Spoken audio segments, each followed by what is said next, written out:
Hello, welcome back to my channel. तो स्वागत है आपके मन पसंदीदा चैनल पर। और आज फिर से मैं लेके आ चुकी हूँ आपके लिए बिग बॉस OTT 3 सीज़न 3 की न्यू शॉकिंग अपडेट। आज बिग बॉस हाउस के अंदर एक ऐसा धमाका हुआ है जिसने सभी घर के सदस्य की पोल पट्टी खोल के रख दी है। और जैसा कि मैं आप लोगों को बता दूं और मैं आपको एक और बैड न्यूज़ दे दूं, घर से शिवानी कुमारी और साथ में विशाल पांडे दोनों का इवेक्शन हो चुका है। और जैसा कि आपको मैंने लास्ट वीडियो में बताया था कि दोनों का इवेक्शन हो चुका है। जिसने वो वीडियो नहीं देखी है प्लीज़ जाके ज़रूर देखें।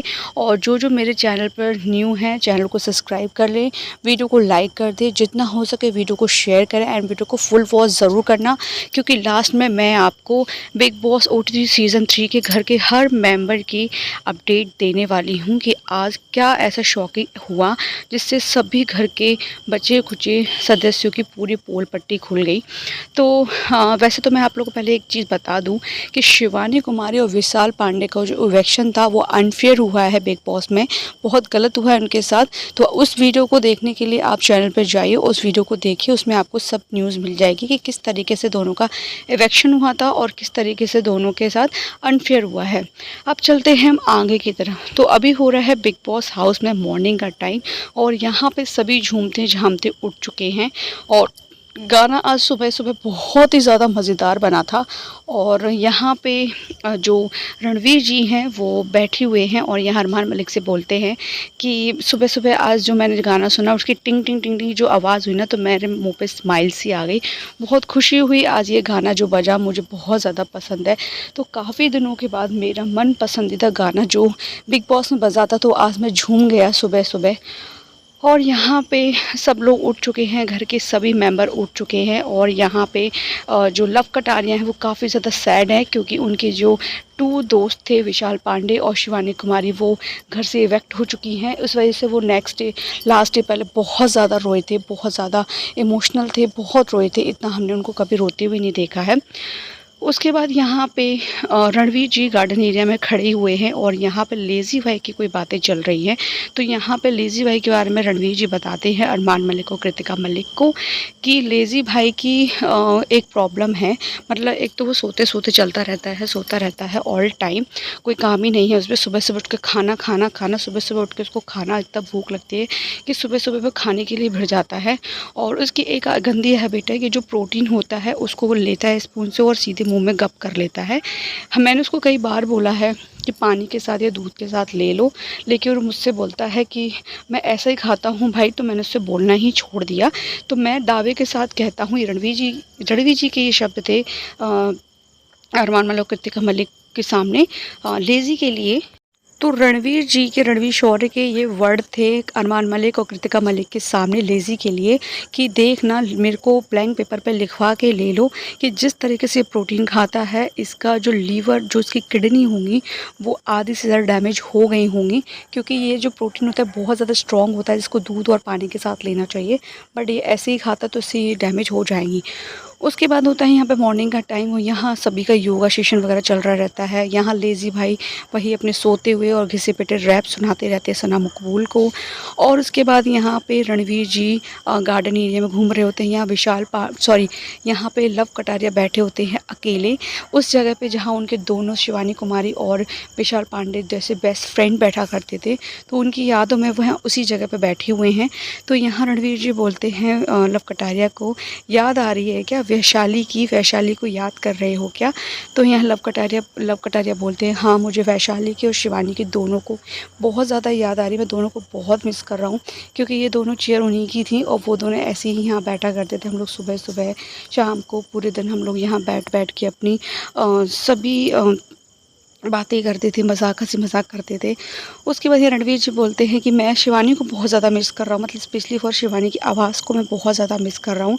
जो आवाज़ मुझे बहुत ज़्यादा चिढ़ती थी, मैं उस आवाज़ से मैं बहुत ज़्यादा चिढ़ता था, तो आज मुझे पता नहीं उस आवाज़ की बहुत ज़्यादा याद आ रही है।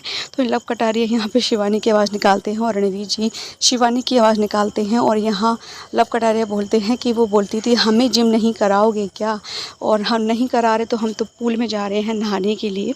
तो इस चीज़ पे ना दोनों के हंसी मजाक चल रहे थे, रणवीर जी के और लव कटारिया के। विशाल और शिवानी को याद कर दिए। देखिए ना, शिवानी घर से इवेक्ट हो चुकी है और लेकिन शिवानी के बारे में अच्छा ही बातें हो रही हैं, बुराई नहीं हो रही हैं। और जब वो घर के अंदर थी तो घर के हर सदस्य उसके बारे में बुराइयां करता था। उसके बाद यहाँ पे लव कटारिया वगैरह सब लोग लगे हैं अपनी अपनी बातें करने, गपशप करने के लिए। और उसके बाद यहाँ पे लेज़ी भाई मिरर के अंदर अपने जिम की प्रैक्टिस कर रहे थे, जिम कर रहे थे। मतलब खा पी के कौन सी जिम होती है भाई, डिनर मतलब आपने सुबह सुबह उठ के खा लिया है, उसके बाद तुम जिम कर रहे हो। इसके बाद यहाँ पे अरमान मलिक जाते हैं किचन में और यहाँ पे किचन में वो बनाते हैं कॉफ़ी। तो कृतिका मलिक उनसे बोलती हैं कि आप ही की कप से मैं सिप लेके पी लूँगी। और यहाँ अरमान मलिक बोलते हैं कृतिका मलिक को, कॉफ़ी इसे कहते हैं, इससे बोलते हैं कॉफ़ी। जिस तरीके से तुम मेरे लिए कॉफ़ी बनाती हो उसे कॉफ़ी नहीं बोलते हैं। और यहाँ बगल में ही किचन के बगल में एरिया है, वहाँ सना मकबूल और लेज़ी और साथ में लव कटारिया बैठ के लंच कर रहे होते हैं। तो यहाँ पे लेज़ी बोलते हैं, लेज़ी जाते हैं किचन में किसी काम के लिए। तो यहाँ पे लेज़ी जो भाई है वो जाते हैं किचन में कुछ काम से, किसी काम से जाते हैं वो किचन में। तो वहाँ वो देखते हैं कि जो गैस होती है वो गैस का जो बटन है वो ओपन है और उस पूरी फुल फ्लेम पे वो ओपन है और बहुत ज़्यादा उसमें स्मेल आ रही है। तो यहाँ पे लेज़ी भाई बोलते हैं लव कटारिया को, शाना मकबूल को, वहीं बैठे हुए होते हैं कि ये देखिए अभी ये गैस खुला हुआ है। तो यहाँ पे बोलते हैं कि सना मकबूल बोलती हैं लेज़ी से कि किसने खोला था। तो यहाँ लेज़ी बोलते हैं अभी अरमान मलिक यहाँ से कॉफ़ी बना के गया है और ये देखिए इसने बंद भी नहीं करी है। तो उसके बाद सना बोलती है कि जाके तुम बोल दो। तो लेज़ी बोलता है कि मैं फिर जिस वे में बोलूँगा, जिस वे वो मुझसे बोलते हैं तो झगड़ा हो जाएगा, मैं झगड़ा करना नहीं चाहता हूँ किसी से। मैं कटारिया को बोलता हूँ, कटारिया तुम आराम से उसको बता दो कि नेक्स्ट टाइम ये ना करें। तो इसके बाद कटारिया जाते हैं अरमान मलिक के पास, उनसे बोलते हैं कि प्लीज़ गैस को चेक कर लिया करो, आपने गैस खुली छोड़ दी, घर है, कोई हादसा हो सकता था आज। उसके बाद यहाँ पे बिग बॉस का बहुत बड़ा अनाउंसमेंट होता है और बिग बॉस यहाँ पे बोलते हैं कि आज सभी घर वालों के लिए, घर में तो काफ़ी लोगों से कई सवाल पूछे गए हैं, वीकेंड के वार पे भी काफ़ी सवाल पूछे गए हैं, लेकिन आज आप लोगों का सामना होने वाला है प्रेस कॉन्फ्रेंस में, यानी मीडिया से, जो कि आपसे तरह तरह के क्वेश्चंस पूछेंगे और आपको उनके सवालों के आंसर जवाब देना है। तो यहाँ पे सब लोग बिग बॉस बोलते हैं कि आप जाइए और जल्दी से रेडी हो जाइए और गार्डन एरिया में प्रेस कॉन्फ्रेंस की तैयारी होने वाली है। तो यहाँ पे सभी घर वाले जाते हैं तैयार होने के लिए। सना मुकुट बोलती है मैं थोड़ा सा टचअप कर लूँ, बाकी कृतिका मलिक भी, सब लोग अच्छे से कपड़े ड्रेसअप पहन के तैयार होके आ जाते हैं। तो यहाँ पे बिग बॉस के घर वाले सभी घर के सदस्य टचअप करके बिल्कुल रेडी वेडी होके आ जाते हैं गार्डन एरिया में प्रेस कॉन्फ्रेंस के सामने। और यहाँ प्रेस कॉन्फ्रेंस सबको बोलती है कि बहुत बहुत स्वागत है आप लोगों का और बहुत बहुत कॉन्ग्रेचुलेशन कि आप लोग वीकेंड के फिनाले के लास्ट हफ्ते तक पहुँचे। और यहाँ बिग बॉस भी सभी प्रेस कॉन्फ्रेंस को धन्यवाद देते हैं कि आप हमारे घर में आए और आपका बहुत बहुत स्वागत है, आप अपना कार्यक्रम शुरू कर सकते हैं। हमारे घर वालों से आप अपनी तरीके से जो क्वेश्चंस आप पूछना चाहते हैं आप पूछ सकते हैं। तो यहाँ पे ना सबसे ज़्यादा जो प्रेस कॉन्फ्रेंस ने क्वेश्चन पूछे हैं वो कृतिका मलिक और अरमान मलिक से पूछे गए हैं और इस बार तो कृतिका मलिक और अरमान मलिक की धज्जियाँ उड़ा के रख दी हैं। तो मैं आप लोगों को बता दूँ, सबसे पहले कृतिका मलिक से क्वेश्चन पूछा गया था, कृतिका और अरमान मलिक से क्वेश्चन पूछा गया था कि ये बताइए विशाल पांडे वाला वो जो इंसिडेंट हुआ था उसमें विशाल पांडे ने जो कमेंट पास किया था, उस पे आप इतना ज़्यादा आपने जो थप्पड़ मारा था उनको, क्या वो आपको लगता है वो सही है? तो आपने वो किस वजह से मारा था? तो यहाँ अरमान मलिक सफाई देते हुए बोलते हैं कि उसने मेरी बीवी को गलत कमेंट पास किया था और उसके दोस्त लव कटारिया ने भी इस चीज़ को एक्सेप्ट किया था और अगर मैंने इस घर में रह के अगर कोई रूल तोड़ा है तो उस रूल की मुझे सज़ा मिली है, मुझे पूरे सीज़न के लिए नॉमिनेट कर दिया गया था, इस वजह से तो मैंने अपनी बीवी के लिए स्टैंड लेना कुछ गलत नहीं है। तो यहाँ पे दूसरा सवाल फिर से कृतिका से और अरमान मलिक से पूछा जाता है। पहले दूसरा सवाल कृतिका से ये पूछा जाता है कि कृतिका जी आप ये बताइए कि आप कहते रहते हैं, आप लोग कहते हैं कि आपको 7 दिन में प्यार हुआ और आप लोगों ने फिर शादी कर ली। और मतलब आपने पायल से बिना पूछे शादी की थी, फिर आपने जब आप लोगों की शादी हो गई थी तब आपने जाके दोबारा शादी की है धूमधाम से। तो मैं आपसे एक चीज़ पूछना चाहूँगी, अगर विशाल पांडे ने आपको कमेंट किया था, उसने सिर्फ नॉर्मल वे में कमेंट किया था कि भाभी बहुत सुंदर लगती हैं, ये चीज़ बोली थी, तो आपको मतलब अजीब नहीं, अपना तो आप थोड़ा तब कन्विंस नहीं हुई जब आपको पता था कि जिस लड़के से आप शादी कर रही हैं वो आपको प्रपोज़ कर रहा है, वो ऑलरेडी शादीशुदा है और एक बच्चे का बाप है, तब आपको अनकंफर्टेबल नहीं लगा था। और यहाँ पे विशाल ने आपको नॉर्मली अच्छे वे में कमेंट किया तो आपको वो अनकंफर्टेबल लग गया। तो हम जानना चाहते हैं ये क्या है। तो यहाँ पर कृतिका मलिक बहुत ही अच्छे से सफाई देती हैं कि हमने शादी की थी, प्यार सब करते हैं तो मेरे को भी प्यार हो गया, प्यार के लिए कोई बंदिशें नहीं होती हैं, ये नहीं देखा जाता है कि शादीशुदा इंसान है कि कुंवारा इंसान है। मुझे इनसे 7 दिन में प्यार हो गया, इन्होंने मुझे प्रपोज़ किया, मैंने हाँ कर दी और उसके बाद हम लोगों ने शादी कर ली। और हम लोगों के बीच में सिचुएशन बहुत ज़्यादा ख़राब हो गई थी, मेरे, पायल और अरमान मलिक की, हम लोगों के बीच में तीनों में बहुत ज़्यादा सिचुएशन ख़राब हो गई थी। फिर हमने इस सिचुएशन को संभाला था और हम लोग डाइवोर्स, सब लोग अलग होने वाले थे, हम तीनों के तीनों कई सिचुएशन हमने झेली हैं। उसके बाद हम लोग फिर साथ में आए हैं। तो यहाँ पे कृतिका मलिक से एक क्वेश्चन ये पूछा जाता है, दूसरा क्वेश्चन फिर यहाँ पे कृतिका मलिक से तीसरा क्वेश्चन ये पूछा जाता है कि एक लेडीज़ थी जो प्रेस कॉन्फ्रेंस में थी, वो उनसे क्वेश्चन पूछती हैं कि कृतिका ये बताइए, एक कहावत है कि बिल्ली भी 100 मतलब एक डायन भी 100 घर छोड़ के वार करती है, लेकिन आप तो पायल मलिक की बहुत अच्छी और ख़ास दोस्त थी, तो आपने अपनी ही बहन जैसी दोस्त का घर कैसे उजाड़ दिया? अगर आप पायल की जगह होती तो क्या आप अरमान मलिक को पायल से शादी करने देती? तो यहाँ कृतिका मलिक बात को घुमाना शुरू कर दिया कि अंडरस्टैंडिंग होना चाहिए, हम तीनों में बहुत अच्छी अंडरस्टैंडिंग है, पहले हम लोगों का रिश्ता काफ़ी ज़्यादा ख़राब हो गया था, मेरा, अरमान जी का और पायल का, हम तीनों अलग हो गए थे, चीकू को लेके, चीकू भी अलग हो गया था हमसे, पायल उसको लेके चली गई थी और काफ़ी ज़्यादा मैटर हो गया था, काफ़ी ज़्यादा प्रॉब्लम्स हो चुकी थी। इस बारे में कृतिका बहुत अच्छे से सफाई देती हैं।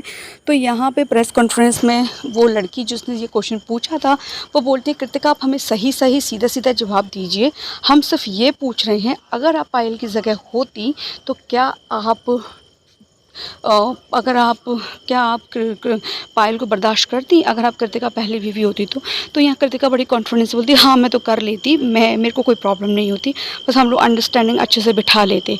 तो यहाँ पे चौथा क्वेश्चन फिर से कृतिका मलिक और अरमान मलिक से पूछा जाता है कि आपने जब ये शादी की थी तो आपने पायल से परमिशन ली थी क्या?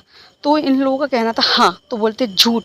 आपने और पायल ने कई बार ये चीज़ बोली है कि पहले हम लोगों ने शादी कर ली थी, मैंने और कृतिका ने, उसके बाद हमने जब मैं कृतिका को घर लेके आया था तो यहाँ पे पायल ने बहुत ज़्यादा बवंडर किया था, तो पायल को हमने बहुत ज़्यादा समझाया, चीज़ें हुई और उसके बाद हम लोगों ने फिर धूमधाम तो शादी करी थी। तो यहाँ वो प्रेस कॉन्फ्रेंस वाली बोलती है तो इसका मतलब आपने पायल की मजबूरी का फ़ायदा उठाया था, क्योंकि पायल अपने घर वालों को छोड़ के आपके पास भाग के आई थी, उसने शादी की थी, उसके बाद उसका एक बच्चा हुआ, उसका बेटा हुआ था और वो आप लोग बहुत अच्छे से जानते थे कि पायल इस कंडीशन में अपने घर नहीं जा सकती और वो मतलब अपने स्टैंड खुद नहीं ले सकती थी, उसके पास एक बच्चा भी था, उसको भी पालना था, उसकी भी उसके ऊपर जिम्मेदारियां थी, अपने घर नहीं जा सकती, उसके पास कोई प्रॉपर्टी नहीं थी, तो कोई काम नहीं था, कोई बिज़नेस नहीं था, वो अनएम्प्लॉयमेंट थी। तो आपने उस चीज़ का उसको फ़ायदा उठाया आपने और कृतिका ने, और उस कृतिका से आपने शादी कर ली। फिर आप ये क्यों बोलते हैं? तो यहाँ पे पाँचवा सवाल आता है अरमान मलिक से। अरमान मलिक से काफ़ी क्वेश्चन पूछे जाते हैं, तो अरमान मलिक से पाँचवा क्वेश्चन पूछा जाता है प्रेस कॉन्फ्रेंस से कि ये बताइए आप और कृतिका, अरमान मलिक आप बोलते हैं कि मैंने दोनों से प्यार करता हूँ और 7 दिन में मुझसे प्यार हो गया, उस 7 दिन में उससे प्यार हो गया, 7 दिन में मैंने उससे शादी कर ली, 7 दिन में उससे शादी कर ली। तो ये बताइए ये कौन सी नियम है? मतलब जब आपकी एक बीवी थी तो आपको दूसरी शादी करने की क्या ज़रूरत थी? मतलब इस चीज़ से दुनिया में और आगे वाले फ्यूचर वाले बच्चों पर क्या असर पड़ता है। तो यहाँ पे अरमान मलिक बोलते हैं कि असर तो सही कुछ नहीं पड़ेगा, जो होती है सिचुएशन के अकॉर्डिंग हो गया था और मैंने कर लिया है। मैंने दोनों में को रखा है, दोनों में से किसी को छोड़ा तो नहीं है, दोनों को अपने पास रखा है। तो उन्होंने कहा ये आपकी चॉइस थी क्या? बोला अगर चॉइस होती तो मैं कृतिका को छोड़ देता या पायल को छोड़ देता या पायल को डिवोर्स दे देता। तो चॉइस मेरी नहीं थी, मैंने दोनों को अच्छे से रखा है और जो करता हूँ इन लोगों के लिए ही कर रहा हूँ। तो यहाँ प्रेस कॉन्फ्रेंस में एक और मेंबर बोलती हैं कि अरमान, मैं आपके बहुत देर से सिचुएशन सुन रही हूँ, बातें सुन रही हूँ, तो मैं आपसे सिर्फ एक ही चीज़ बोलूँगी कि पायल और कृतिका कोई सामान नहीं है जो आप बोल रहे हो कि मैंने उनको रखा तो है। वो एक इंसान है, बीवी हैं आपकी, और आप कितना भी सफाई दे लो समाज में और कानूनी तरीके से ये चीज़ इलीगल है, गलत है, आपने गलत किया है। आप समाज में कोई अच्छा मैसेज नहीं दे रहे हो, आप तीनों मिलकर समाज में बहुत गंदा मैसेज दे रहे हो। और ये साफ साफ क्लियर होता है कि आपने पायल मलिक की जो मजबूरी का आपने पूरा फ़ायदा उठाया आपने। कृतिका ने ये सही है कि जो डायन होती है वो भी 10 घर छोड़ के वार करती है, लेकिन कृतिका ने अपनी सगी फ्रेंड जैसी, बहन जैसी दोस्त का ही घर उजाड़ दिया। और आपको ये चीज़ नहीं पता होगा कि पायल बाहर जाके ये बयान दे रही है, बोल रही है, वीडियोज़ बना रही है कि पायल और वो अरमान और कृतिका जब बाहर आएंगे तो मैं इनसे अपने बच्चों को लेके अलग हो जाऊँगी, मैं अरमान जी को डिवोर्स दे दूँगी। तो क्या आपको लगता है ये कैसी अंडरस्टैंडिंग हुई आप लोगों की कि मतलब आप लोग अंदर हो और पायल वहाँ ये चीज़ दे रही है। और यहाँ पायल बोल रही है बाहर की कृतिका ने मेरे इमोशन के साथ खेला है और मेरे इमोशन के साथ अरमान और कृतिका दोनों ने खेला है। मैं पागल थी, इन लोगों की बातों में आ गई थी और अपने ही बच्चों की ज़िंदगी मैंने बर्बाद कर ली। पहले मेरा एक बच्चा था, समझ में आ गया, अब मेरे दो बच्चे हैं, साथ में मेरी लड़की भी है।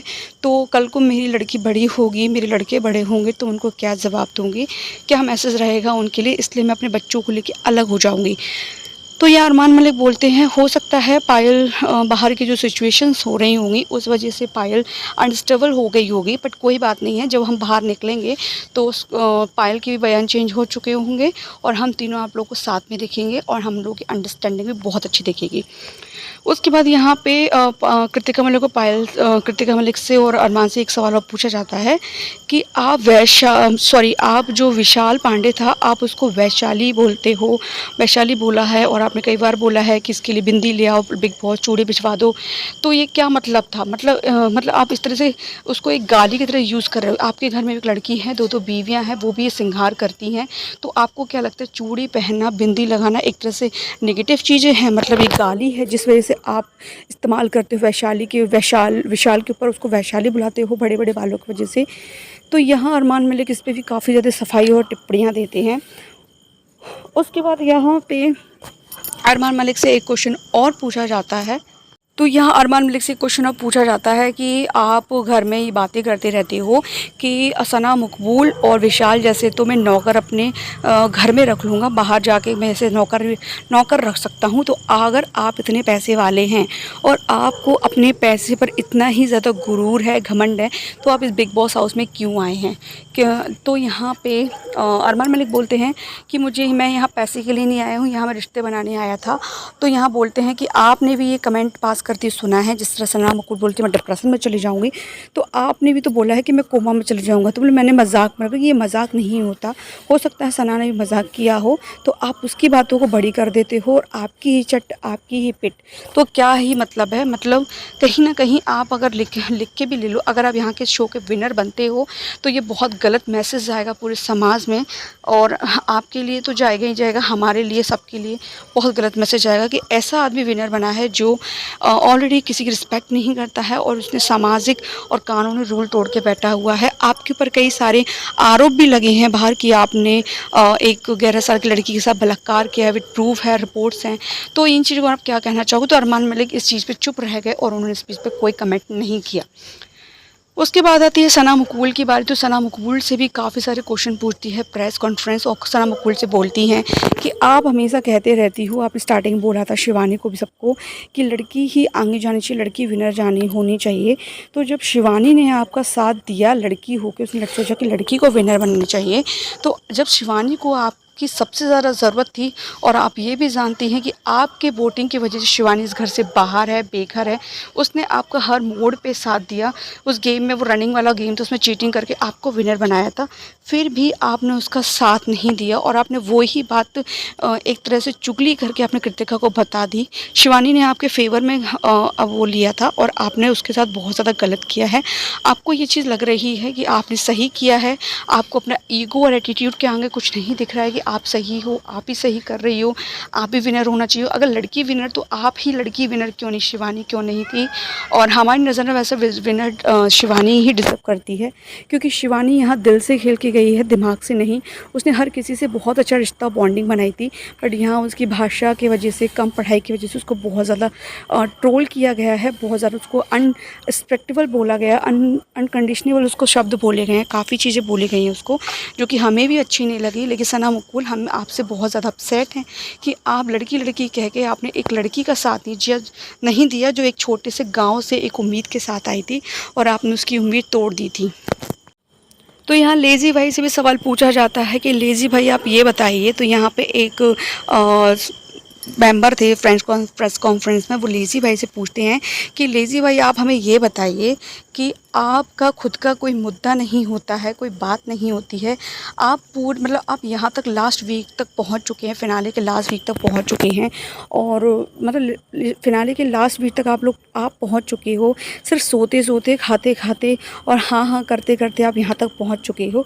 तो क्या ये सही ही है? अगर आप विनर बनते हो तो क्या आपको लगता है कि आप सही विनर बने हो, आपका खुद का कोई मुद्दा नहीं होता, बोलते नहीं हो? तो आप लेज़ी भाई बोलते हैं कि जब मुझे बोलना होता है तब मैं बोलता हूँ, मुझे जिस चीज़ के लिए स्टैंड लेना तो मैं लेता हूँ, मेरे को अगर जब सोना होता है, जब मैं सोता हूँ, जब मुझे खाना होता है मैं खाता हूँ, मैं अपने अकॉर्डिंग सारा काम करता हूँ। मैं बिना बात के किसी से लड़ना नहीं चाहता, बिना बात से किसी से बहस नहीं करना चाहता, बिना बात के किसी से आड़ी नहीं करना चाहता, इसलिए। और यहाँ से ये पूछा भी जाता है लेज़ी भाई से कि आपको कई बार यहाँ पे हाइजीन का वो बताया गया है, तो आप क्या कहना चाहते हैं? तो बोलते हैं जो लोग मुझे हाइजीन जैसे अरमान मलिक जी मुझे हाइजीन बोलते हैं, पहली बार तो उनसे मैं एक चीज़ कहना चाहूँगा, आप पहले हाइजीन की स्पेलिंग सीख लीजिए कि हाइजीन होती क्या है। पॉटी फ्लैश करना, ये चीज़ करना, इसको हाइजीन करके बार बार मुझे टॉलरेट करना, मुद्दा बनाना, तो ये सिर्फ अरमान मलिक जी ने किया है। वरना आज तो इन्होंने एक कांड किया था, इन्होंने गैस ओपन छोड़ दी थी, और वो चीज़ मैंने देखी थी, लेकिन मैं इनसे झगड़ा करना नहीं चाहता था, क्योंकि अगर मैं जाता तो ये मुझसे झगड़ा करते, तो मैं इनसे झगड़ा नहीं करना चाहता था, इसलिए मैंने लव कटारिया को भेज के इनको प्यार से अच्छे शब्दों में समझा दिया। तो ये जो अरमान मलिक होते हैं, ये हाइजीन को लेकर ना मुझसे मुद्दे बनाते हैं लड़ने के लिए, मुझसे बहस करने के लिए, और मेरा ऐसा कोई मुद्दा नहीं होता है, इसलिए आपको ऐसा लग रहा है। और काफ़ी ज़्यादा बहस हो गई थी लेज़ी भाई की, लेज़ी भाई ने धमकी उनकी भी देना शुरू कर दी थी उस प्रेस कॉन्फ्रेंस वालों को, जब उसने बोला कि सनास मकबूल के साथ आपका क्या रिश्ता है, क्या प्यार का कोई रिश्ता है। तो इस चीज़ पे जो लेज़ी था ना, बहुत ज़्यादा भड़क गया था, और सना जो मतलब प्रेस कॉन्फ्रेंस वाले थे उस पर ना भड़क गया था और बहुत ज़्यादा बकवास करने लगा था। तो सब लोगों ने उसको कंट्रोल कराया, तब जाके वो कंट्रोल हुआ था। उसके बाद यहाँ पर रणवीर जी से क्वेश्चन पूछा जाता है कि रणवीर जी आप ये बताइए कि आप हर किसी से, मतलब सना मकबूल को एटीट्यूड और सॉरी नहीं बोलती, ऐसा बोलती है, वैसा बोलती है, बस हाँ, रणवीर जी आप एक चीज़ बताइए कि चलो सना मकबूल ने आपको सॉरी नहीं बोलना, लेकिन आपने भी तो उसको गटर छाप एंड नागिन एंड एक्स्ट्रा बोला, तो आप उससे उम्मीद रखते थे सॉरी बोलने की, तो आप भी बोल सकते थे। तो यहाँ रणवीर जी बोलते हैं मैं उससे किसी तरह का मतलब ही नहीं रखना चाहता हूँ, मेरी नज़र में अगर एक बार इंसान कोई गिर जाता है तो मैं उससे मतलब ही नहीं रखना चाहता हूँ, तो सॉरी बोलने की तो कोई बात ही नहीं होती। और रहा एटीट्यूड वगैरह के बारे में बात, तो हाँ उसमें बहुत ज़्यादा एटीट्यूड है। एक वो होता है कि हाँ जीतना सबको चाहिए भैया, लेकिन इसका एक ही कहना रहता है मैं ही जीतूँगी, मुझे ही जीतना चाहिए, और मुझे ट्रॉफ़ी नहीं मिली तो मैं डिप्रेशन में चली जाऊँगी। तो एक ये मिसअंडरस्टैंडिंग होती है। कई क्वेश्चन रणवीर जी से भी पूछे गए थे, कपड़ों को लेके भी उनसे कई क्वेश्चन पूछे गए थे। उसके बाद साईं केतन से पूछा गया था कि साईं केतन, हमने तो ये सोचा था कि एक गबरू जवान यहाँ आया है जो कि धमाल कर देगा, जिस तरह से सिद्धार्थ शुक्ला ने एक बार बिग बॉस में धमाल किया था, तो आप उसी की छवि हमें लगी, तो शायद हमें लगा कि आप भी कोई धमाल कर देंगे। तो आप तो एकदम फुसली बम टाइप के निकले, जो आप अरमान और रणवीर जी की पूँछ पकड़ के चलते हैं। और यहाँ अरमान मलिक से भी बोला गया था कि कृतिका मलिक और पायल मलिक किसकी पूछ बन के आई थी, आपकी पूछ बन के, जो आप सबको पूछ बन के कहते हो कि लव कटारिया अलवेश यादव की पूछ बन के आए हैं, तो कृतिका और पायल भी तो आप ही की पूछ बन के आई, क्योंकि इनके खुद के तो कोई मुद्दे होते नहीं हैं। वो सिर्फ मुद्दे ढूंढती हैं कि हमारा पति कब कोई मुद्दा लेके आएगा, तब हमें बताएगा, फिर हम उस पर जाके एक्शन करेंगे। तो ये चीज़ होती है। उसके बाद लव कटारिया पे भी काफ़ी सारे क्वेश्चन पूछे गए थे। उनसे बोला गया था कि आपको पूछ बोला गया है अलवेश यादव की, तो यहाँ लव कटारिया बोलते हैं ऐसा कुछ भी नहीं है, ये लोग बोलते हैं इनकी मिसअंडरस्टैंडिंग है। मैं यहाँ अपना खेल खेलने आया हूँ, मैंने बहुत अच्छा प्रदर्शन दिया है।